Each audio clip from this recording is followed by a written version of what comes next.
everyone, to another episode of the Adeptus Ridiculous podcast. My name is DK Diamantes. My co-host is Bricky, and he's going to be hitting us with a left jab of information and a this, that's stupid. Whatever. Let's just keep going with it. If you enjoy today's episode of the podcast, head on over to patreon.com/Adeptus Ridiculous and consider supporting the podcast. You get access to the Discord, bloopers if they happen, a real sweet toxic gamer, big boob Nurgle demon that's eating Dovitos. $15 tier. You can get the HD version, or you can buy it at the merch store that Bricky will tell you about in just a second. But patreon.com/Adeptus Ridiculous if you feel so inclined to support the podcast. Bricky, tell them about the merch. The merch?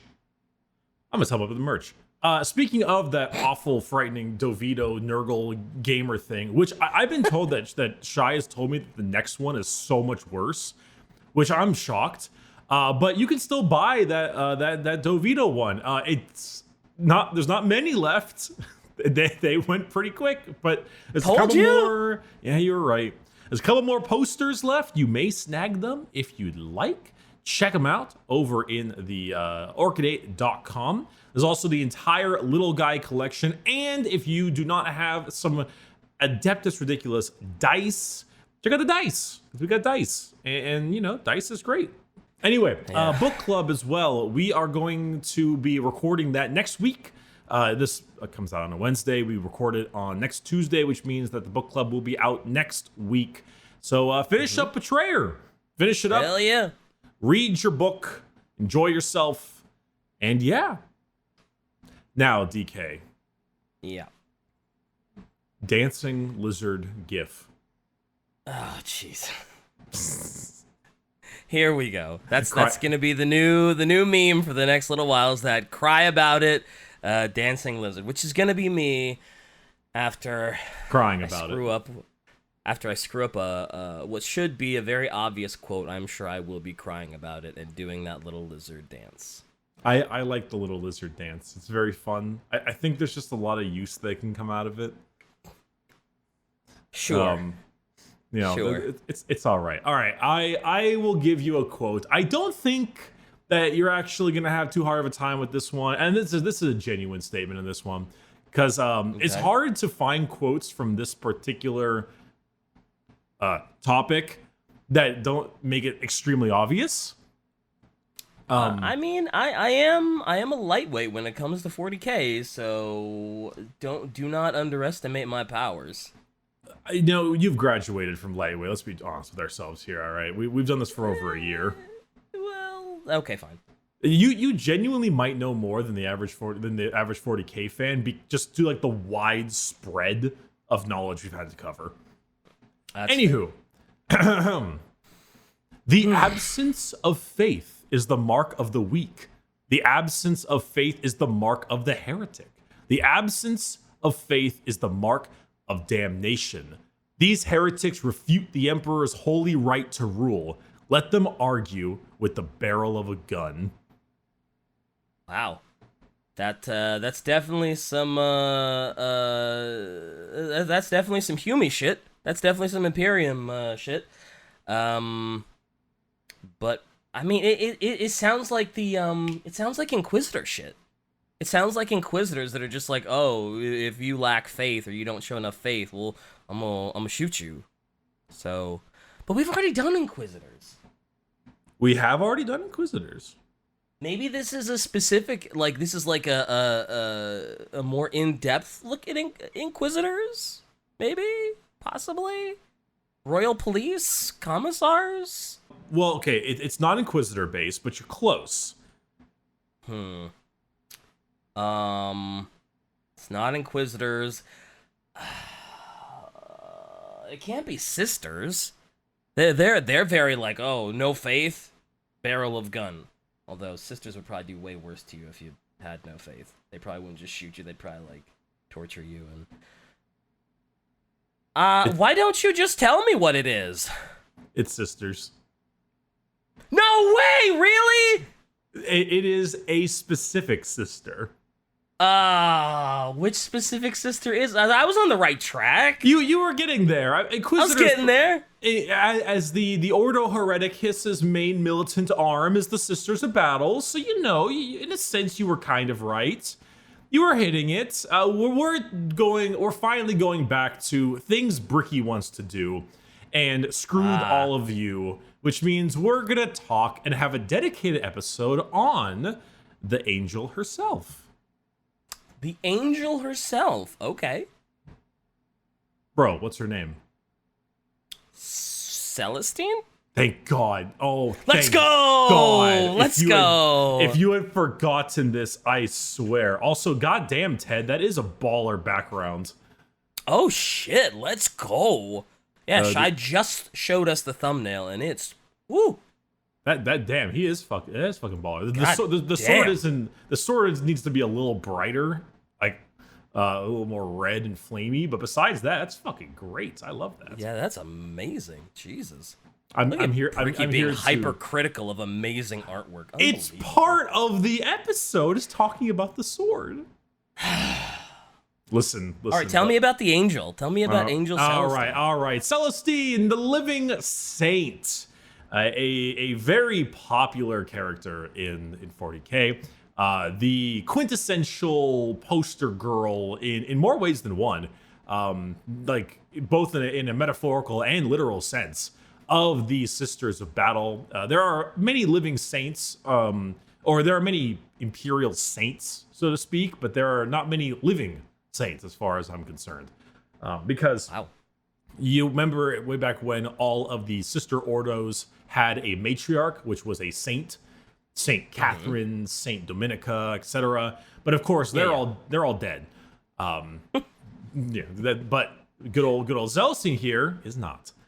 So she is, of course, the living saint. She is from the Order of Our Martyred Lady. That is the classic black armor and red robes style sisters that everyone knows and loves very well. She is a being of incredible power, psychic power, one might argue, but not in the traditional sense. And faith, of course, and is assumed to have been resurrected and consistently resurrected from death by the Emperor himself. Now, of course, there's a lot of that question, because a lot of this stuff kind of goes into speculation, how much of the sisters' power is pulled from the Emperor, how much of it is pulled from the warp stuff. Is the Emperor in the warp? We know that large amounts of worship have genuine deeds. The word bearers have taught us this very well. And the Emperor sure as shit is worshipped.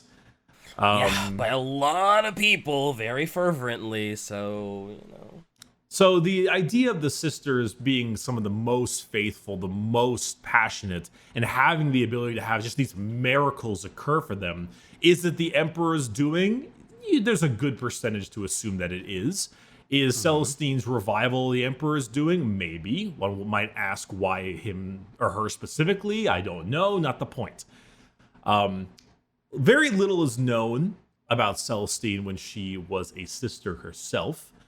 Besides the fact that she was part of Order of Our Martyred Lady. She was in the Schola Progenium, I do believe, because most sisters come from the Schola, as a large contingent of female applicants tend to become Sisters of Battle, or, maybe they'll become an Inquisitor or something, but that was her. And she was actually a Sister Repentia at a time. Oh. Yes. Was she a Sister of Repentia by choice, or did she do some fucked up shit? Very few people are Sisters of Repentia by choice. Most of the time, you screw up. And then now, you very rarely ever find people, there are some, who purposely put themselves as a Repentia. I remember you telling me about that. Like, they want to get closer to the Emperor, so they feel like the only way is to, like, prove themselves as, like, a Repentia, because it's like, I survived, the Emperor must have wanted me to survive, look at me, I'm so much closer to God, and, There's a few of them. Most Repentia are because they, like, fled. They fled the battle, they showed cowardice, they had their faith questioned, and they failed. most repentia are not there by choice, but most repentia do take the opportunity as a way to absolve themselves, most likely through death. But it's kind of the idea where, like, hey, I'm going to go out in a blaze of glory and hack away at God knows how many people.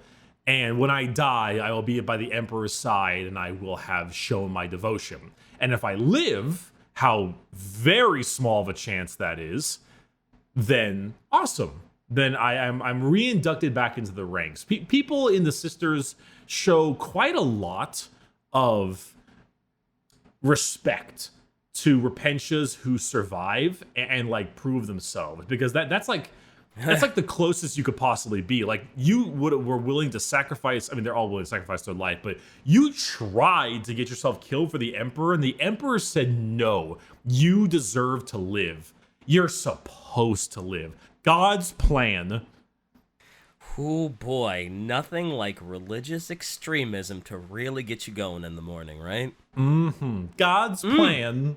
Throw some auto-tune on that, you know? Oh, no. No auto-tune. God's plan. No God's plan auto-tune. God's plan. All right. So is Celestine a deserter then? And she was forced to become a repentia, and this is where she reinforced her undying love of the Emperor? We don't know exactly why she was a repentia. We just know she was a repentia. Desert maybe, cowardice, who knows? But it kind of goes in the wonderful, like, underdog into this big character kind of thing. It's got this, like, not only did she repent, but she went, like, as far as you possibly could, you know? To have the highest highs, you must know the lowest lows. Started from the bottom, now we're here. And you told me I could. All right. Son of a bitch. What?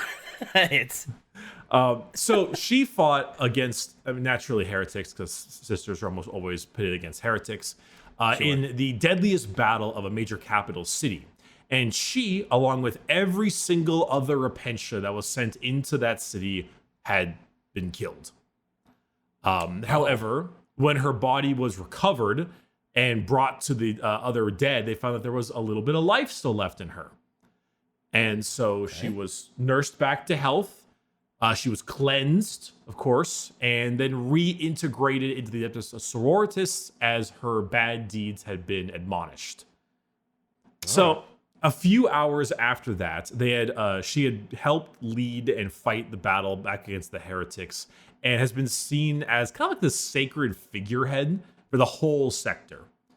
Originally, the main plan was, by the Lord Militant, was to crusade over to another sector, but Celestine instead insisted on liberating this little backwater planet known as Sanctus Lys.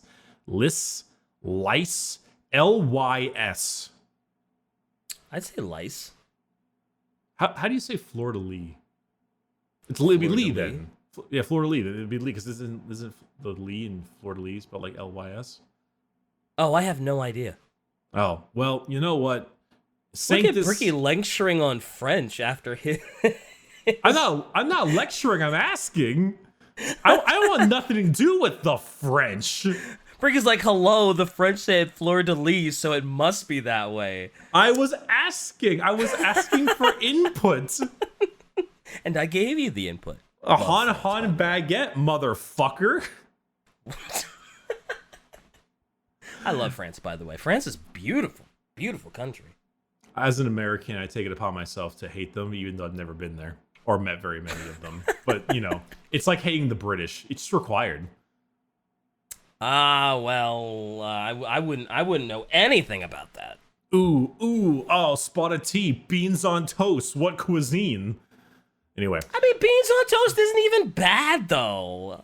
Bro, I'm going to have to find another co-host. I'm just saying. You take your stinky ass beans and your burnt ass toast and your Earl Grey and you put it out the window. Go get yourself a double quarter pounder with cheese like a good American. Look, man, all I'm saying is whenever I'm on Twitter, there's always someone that, there's always like an American that's like, oh, look at this weird British food, and it's like beans on toast. That ain't even weird, homie. That's not even weird. in America, we fry butter. All right, we deep fry butter. All right, that might be true. That being said, I fucking love haggis. Never had it. Oh, it's great. The Scottish fans, let me tell you, your shit's good. Throw a shot of Macallan on that. Love it. Anyway, I'm sure if you gave it to me and didn't tell me what it was, I'd enjoy it. Maybe. You know what? Anyway, I enjoy? we've gotten a little the off track, though. I enjoy the sister. You better keep this in, Shy. Yeah. The Sisters of Battle. Continuing. So, this planet, the Sancta French, was home of the Shrine of Saint Catherine. Originally, if you don't remember, the order, the Saint Catherine's order was the Order of the Fiery Heart, but it was renamed to such a cool name. Yeah, it was really good for them at the time. But of course, since she died, it became the Order of Our Martyred Lady. So there was that makes sense. There was a crypt and some ruins in there, and Celestine ordered them to remove some of the ruins and went inside by herself because she said she was called to it. You classic religious, you know. Yep. When a higher voice called to me. Yeah. When dawn broke, she rose from the tomb with a pillar of divine light and radiance, heralded by cherubs and doves, which I find hilarious because the planet probably doesn't have natural doves. The Emperor just threw them in there for good measure, just to make it look as holy as possible. He's like, how can I make this look as just classic martyr as possible? Doves, natural light that doesn't exist. Oh, you know? Yeah. I mean, truly think about it. Like, this is not Earth. This is a backwater planet somewhere far from Earth. How can there be doves there? Like, it's like you have doves to and cherubs, yeah. Like the cherubs may make more sense because, you know, Imperium and all that shit. Oh yeah, with the little servitor skulls, yeah. But like I have to assume that it is canon. It is canon that the Emperor was like, I'm adding doves. He chose this. It is canon. He chose this. It just doesn't look right without doves. Come on, add some majesty. Poof. It is well done, so Emperor. It is so much of a lower possibility that this planet had natural doves compared to the Emperor just deciding, I'm gonna add fucking doves. I like that headcanon so much more that he decided to add doves just to make it more majestic. That's staying in the headcanon. I don't care what anybody says. I don't even know if I think it's true. He's like, I choose my child will have a normal ecosystem. Emperor face doves. Doves. Doves. Anyway, so along with her doves and goddamn light and shit, she had a suit of shining gold power armor and a sword that was so incredibly bright that other sisters simply could not look upon it. Physically could not look at it. It's like burning magnesium, you know, you just can't look at it. Jesus, no wonder you were so hypercritical about the thumbnail art with the sword. Nah, I mean, she can turn the sword like on they and off. Like, it's not always on. I was like, it's fire. I was gonna say, that would make it very hard to move around. And bro, Ted has doves in this thumbnail. Let's go. Let's go, doves. The Emperor came down to Ted and he was like, add the fucking doves. After she popped out of there with her fictitious doves, she was declared a living saint by the Lord Militant and then the Ecclesiarchy shortly after. Originally, though, her position was a little spooky. A lot of people kind of were scared of her because they assume, I mean, but like she's very when Celestine speaks in like a lot of audio dramas and various things like that, she speaks in a calm, passionate, caring voice because do not fret, do not fear, for the Emperor's light blesses you all, and all of you who commit sin shall be baptized in his glorious world. You will know no pain. You will know no fear. She has that kind of voice, And then when she goes to heretic, she's like, and the scum and villainy of the gods will be smite by my, that kind of shit. She has her levels. But originally it was more the idea that with Celestine there, they were looking upon an angel of the Emperor, and the Emperor himself, like, was looking down at them, judging them. I mean, that's fair. He did revive her, and she is in this, she has this brilliant gold armor, doves, crazy sword. Yeah, I can see how people would look at her like she was, almost like an avatar of the Emperor himself. Sure. I mean, the recent photo Shai just posted is canon image. And wow. if you'll notice a couple things. One, she's she's barefoot. Of course she is. Of course she is. Of course she is. There are doves. Doves. Does she actually have doves follow her like everywhere? Look, the dove on the right has carrying a purity seal. Yeah, it is. But if you'll notice, like, her blade is so hot, the heretics on the right are straight melting. Oh, like God, they are bubbling apart just by her shit. very existence. Wow, she is a majestic fighter, sister. She is very angelic, is what I'm trying to say. Very angelic, very yeah. Yeah, she's the living saint. What's the halo thing behind her? Is that you told me about it in one episode. It's not an iron halo or something that gives her protection and only a select few get it? Like, doesn't Gilliman have one of those things? Yeah, I think it actually is an iron halo, but hers is a little different. It might not actually be a genuine iron halo. It might be a light sistery version, because sisters carry something called a Rosarius instead as their main, like, protection. Yeah. But it looks like an iron halo. Like, it straight up looks like an iron halo. So it could be an iron halo. But despite it all, I mean, it's also just like, holy shit, look at that. The flames, the power. That shit's so cool. It is super I love it. So, continuing though, obviously with time, it had not, like, that fear just kind of went away, because she was like pure fervor. Like, the influence she had on other sisters was genuinely miraculous. Like, they fought with this level of, like, passion that had never before seen, because to them, like, the Emperor's angel herself, like, an incarnation of his being, like, someone that he chose specifically, and proof of that was on the battlefield with them. They were important enough to be blessed. And as a sister, I mean, you're already insane, but, like, come on now. That knowledge? Yeah, I mean, that's got to fill you with the fighting spirit. If you're on the same battlefield as Celestine, the angel of the Emperor, like, whew. I mean, you don't need much more of a pick-me-up than that to get you in a fervor. In real life, the concept of faith is the idea that you can believe in something despite not needing, like, heavy proof. Like, without evidence, yeah. It's faith. You've got faith. Yeah, you don't like, need evidence. Yeah, well, like, I guess less or so evidence, but more just the knowledge. Like you don't need someone. You don't need a guy with a giant beard to descend from the heavens and say, "I am real." The small aspects of life, small things here and there provides you said proof, and that's your faith. Sure, except nice this time, this fucking winged angel is actually there. Yeah. So actually there. It would be nice if whatever deity, if there is one, would just come down and be like, "Hey guys, I'm here.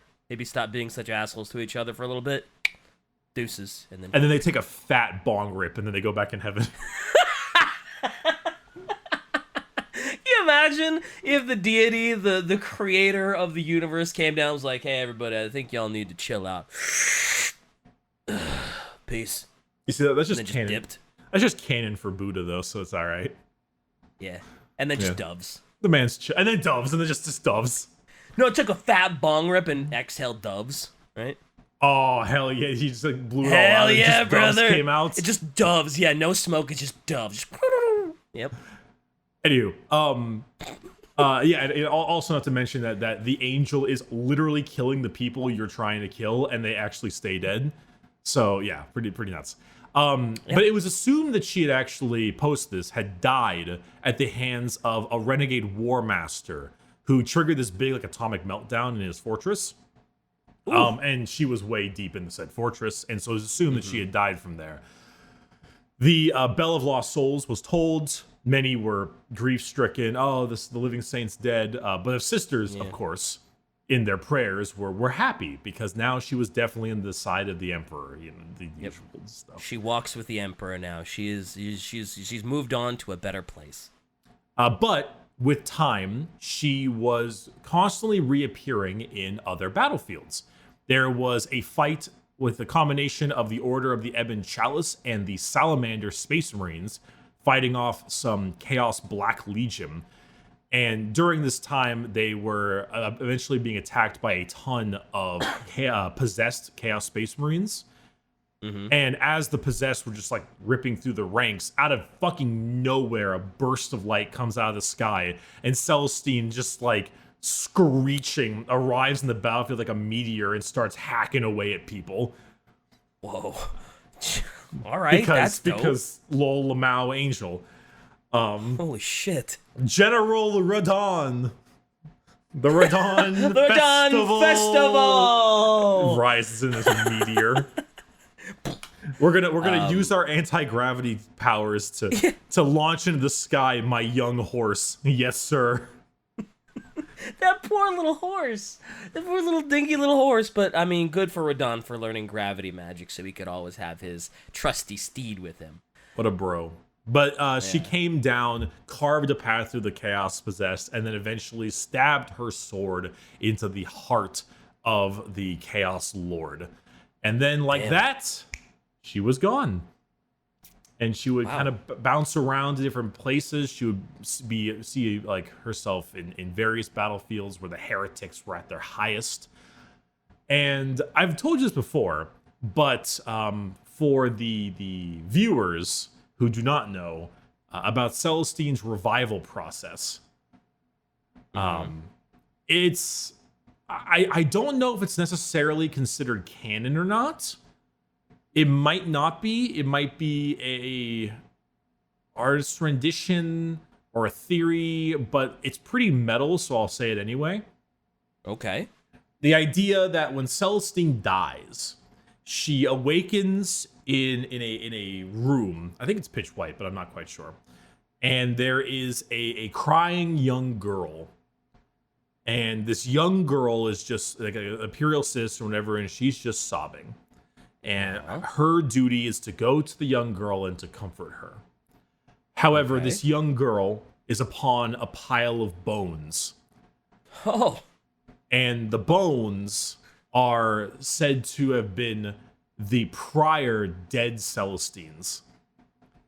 Oh my god, I don't remember this. You don't remember this? I don't remember this. I don't doubt you told me. There's a much better chance that I have simply forgotten.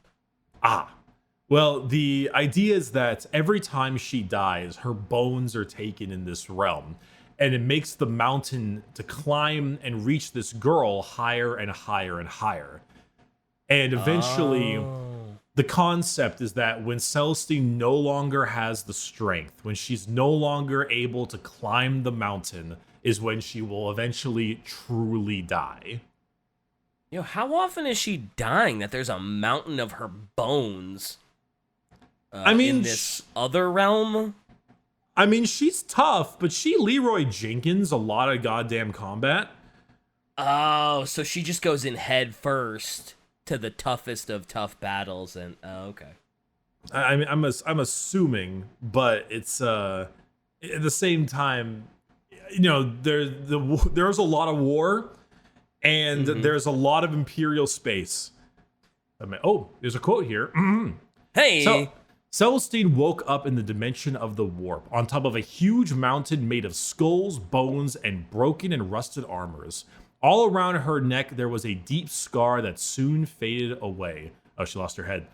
Celestine had lost her memory, but she soon realized that she was who she was and that she was experiencing one of her many deaths. She walked in a nightmarish landscape full of demons and facing various trials, regaining her memory, armor, and sword.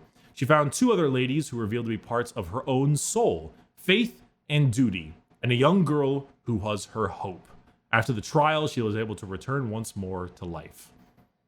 Oh, so it's not just necessarily climbing a mountain of bones, like she is actually enduring a hellish demon landscape of trials and having to like regain everything she lost in death?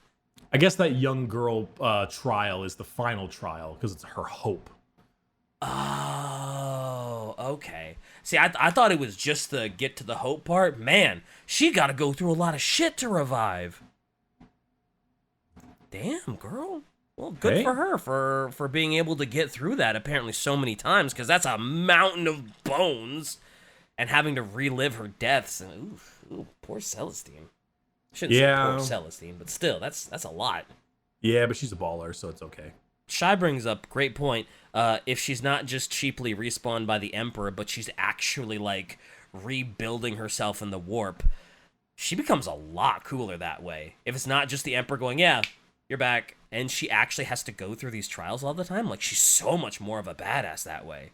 It's pretty cool. I mean, she's already a baller, but like that, it adds more to it. Yeah. Oh yeah. She is tough. Is there any chance that she's like Vulcan? Vulcan's what, an eternal? What is Vulcan? Perpetual. Is there any chance that she's like a minor perpetual, like kind of like Vulcan, but maybe not quite as much because there seems to be a limit to how many times she can die? I don't think so, actually.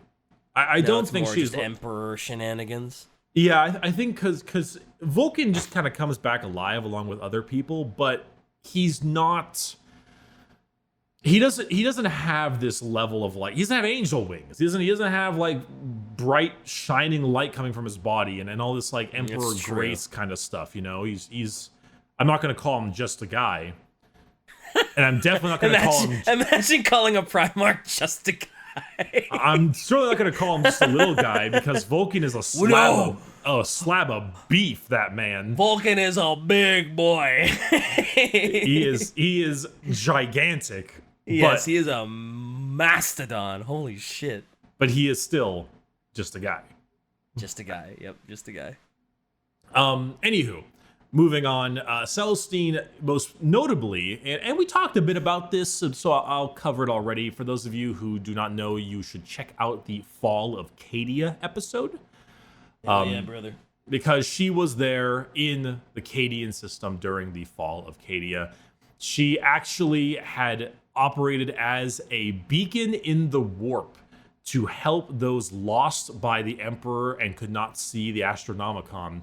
So when she arrived, like just covered in flame, she appeared also with 2 ships of Sisters of Battle that had been lost in the warp 1,400 years ago. So she arrived with 5 full companies of Battle Sisters along with her. She actually went to go fight a demon prince. And the 2 canonesses had been killed by the demon prince, and she, with her ability, raised them from the dead. And these are her 2 little minions you see next to her model. She can raise sisters from the dead? Yep. And in fact, funny enough, it's actually a rule in game. Oh. That she can just raise dead minis? Sorta, kinda. So her 2 canonesses that were killed by this demon, and they're canonesses, so they're like captains, they're like leaders, were named Genevieve and Eleanor. And they became her Gemini Superia, which are the 2 gals that you see with her mini that also look like little mini versions of her. Yeah. And she has a special ability called Healing Tears, which allows her in-game, if one of her 2 gals there have died, to revive them from the dead. I love that her mini has doves. I know, right? It's got doves on it, too. I love that the mini has doves, too. Oh man, the Emperor does love his dubs. But if you're running sisters, so there's every sisters player should be running Celestine. It seems like, cause like why not? Well, I mean, she seems like silly strong, and she can just revive people. So why wouldn't you? well, always a couple of reasons. She's expensive as hell. Yeah, she's 200 points out of 2,000, which is pretty high. That's fair. Celestine is very, very good. She is often taken, yes, but then you can also take Morven Vol, who is also a baller. Oh yeah, Morven. Is she the Nundum? Yep, she's the giant Nundum.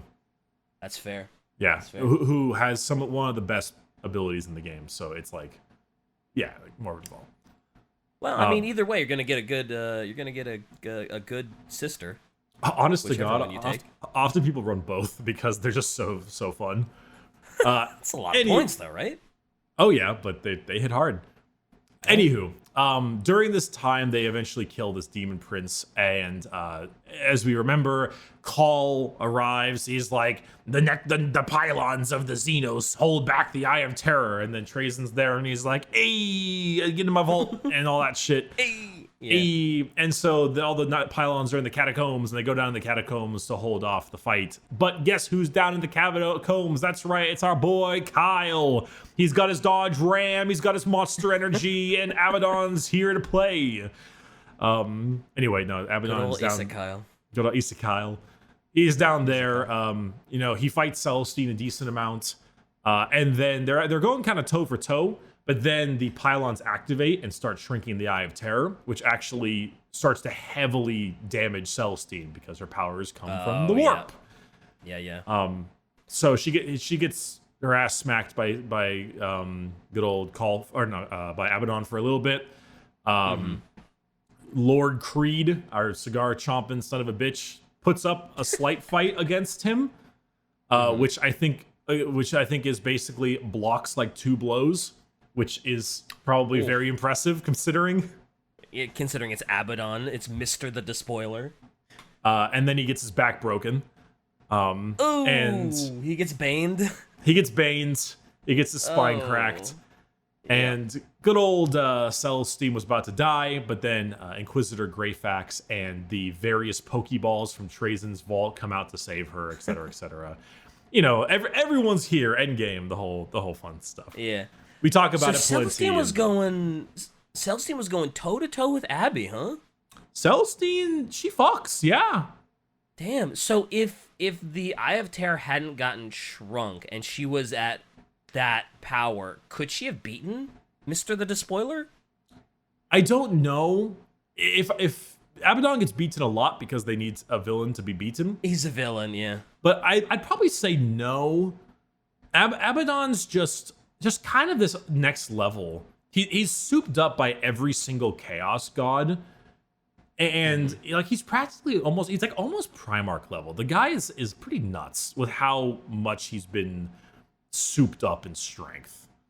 Yeah, it feels like, I don't know if it's just me, but it feels like anything short of like the Emperor and Abaddon should be able to give them massive problems. Like he just feels like that almost like Megatron, where it's like only Optimus Prime can beat him, but Optimus Prime always beats him.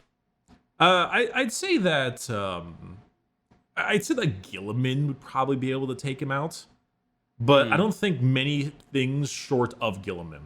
And yeah, in the current tabletop right now, he's absolutely ludicrously strong.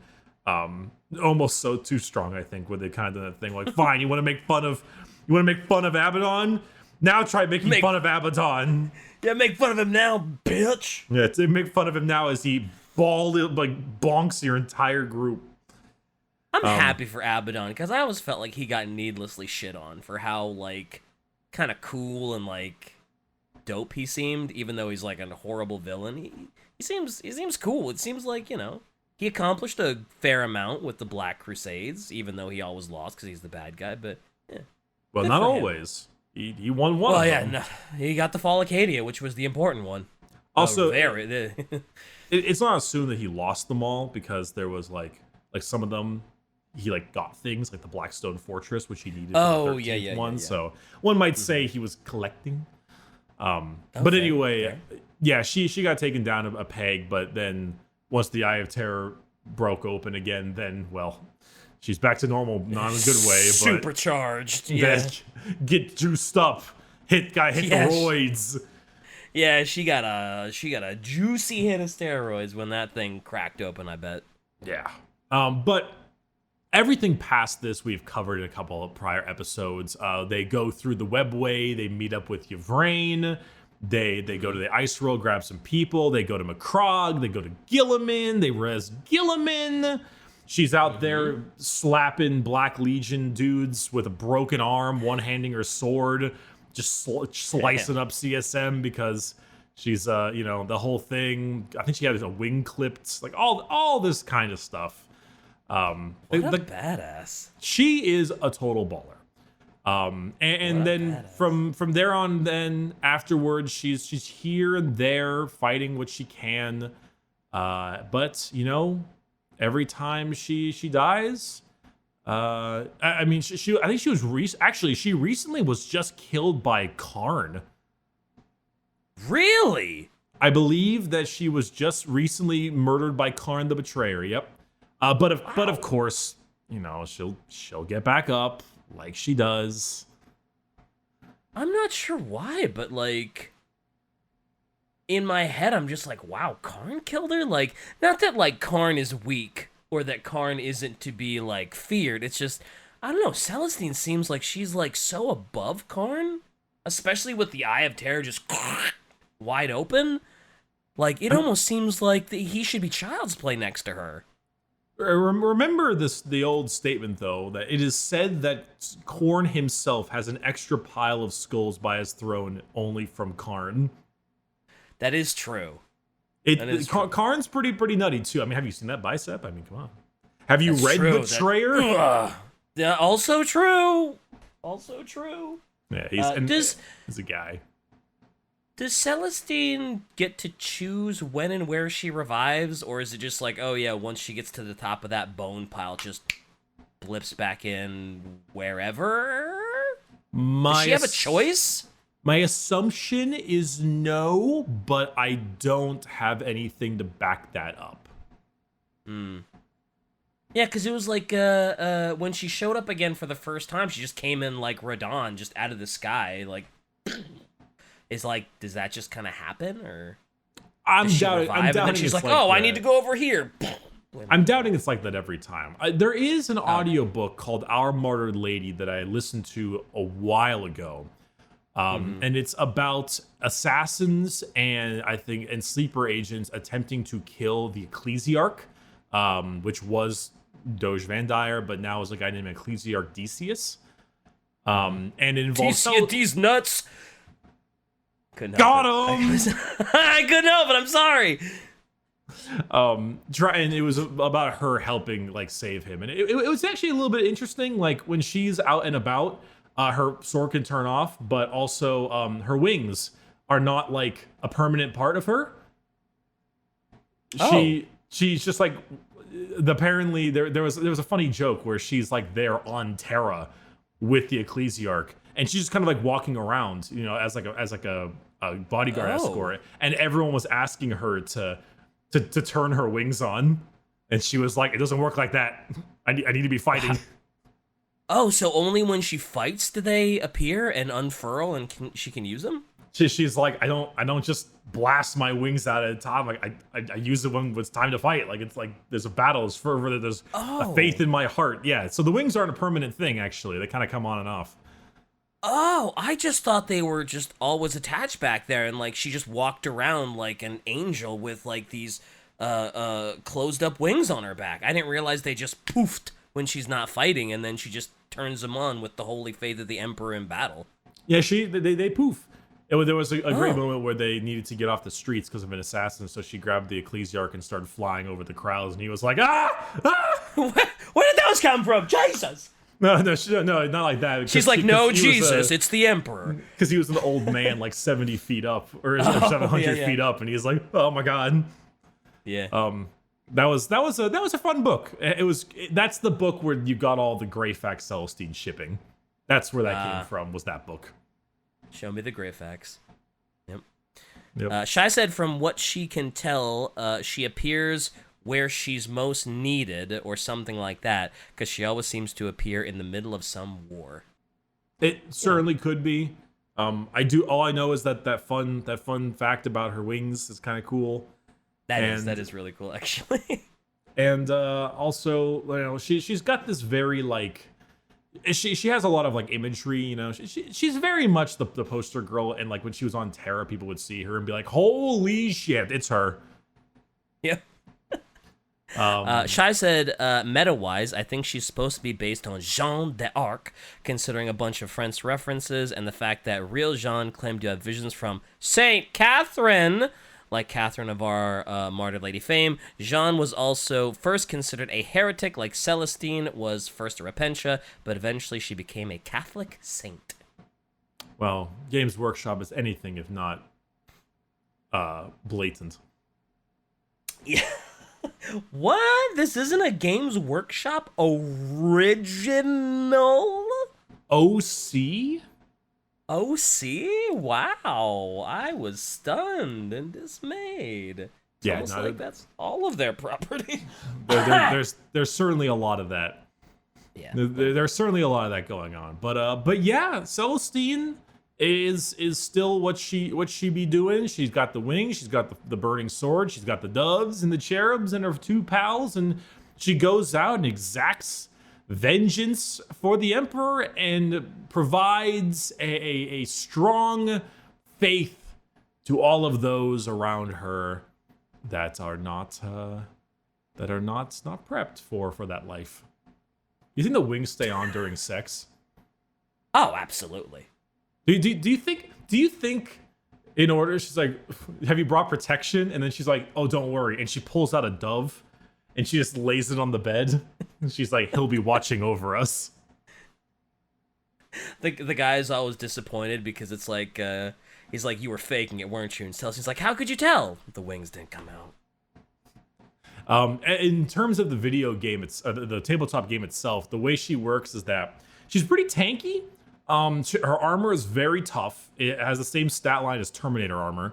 And her two friends, her Gemini, basically what happens is they have 2 wound or health each, and then the 2 of them die off first. And then she's got about 6 health, but she also has like a -1 damage thing because she's so tough. And if she dies fully as well, you roll a dice. And if you roll a 2 or higher, she comes back to life with full HP. If you roll a 1, Woo! She is needed somewhere else and she is removed from play. But which I have rolled a 1. That's cool, many actually. of times, which is always fucking aggravating. That's actually a really cool mechanic to put onto her that sort of goes with the lore. Where it's oh yeah, she's either revives here or she's needed elsewhere. In the game as well, after you move her, instead of like you can fire her blade like a gun, like a flamethrower, which is kind of fun. But instead, you can also not fire her blade and instead use it as or use her healing tears to revive one of her friends, which makes her okay. Well, it also pulls her back to full HP. I have had a time where someone has laid in all of their damage into Celestine, killed her, I revive her, I beat their ass back, and then they hurt her again, but they left her with 1 wound, and I brought her back up to full HP and revived a friend, and they were like, why do I even bother? Why do I even You're try? You're so toxic. This is awful. Damn, they laid all that damage into her only for it all to be worthless. Oh, God. Celestine puts the faith in my mind, but the fear in everyone else's. Oh, man, I would quit after that. After that round, if I was the other I would just quit. Just be like, you know what? Fuck it. I'm done. This game is stupid. I quit 40K. Get me the hell out of this. Why are we still here? Just to suffer? Fuck this. Just gotta wait. You just gotta wait till Celestine rage quits life. She's just like, you know what? I'm done with this shit. And then she just doesn't. I'm needed elsewhere. She sits down in like a huff, and she's just like, Meh. I'm just gonna play with my doves. All right. All right. Celestine Dove March when. Ah, hell yes. Just a shirt with a bunch of doves on it. It's like Dove. it's 3 doves just floating up to the shoulder. Yeah. Woo. If you get it, you get it. If you don't, you don't. Yeah. All right. That's it for the episode. That's Whoop, whoop, let's go. Celestine is right. a badass. She's so She is fun. hardcore. Let's go, Celestine. She is super cool. She's a great concept, really neat. Gives a lot of identity to the sisters. Very iconic. It is one of. I wish there was a bit more lore on her, but as far as characters go, she is one of the best, I'd say. And I am not biased at all. Totally not. I mean, what exists of her lore that I've heard is very dope. I like it a lot. Also, her little trials that she has to go through to revive are pretty fucked up. But, you know, But you're fun. reviving yourself. It shouldn't be easy. No, absolutely not. Coming back from the dead is hard. Yeah. So I've heard. Hopefully I'm able to come back from the dead, because I don't want to stay dead. Good point. Shy? That would suck. Shy, stab him. Let's see if he comes back. Oh, no.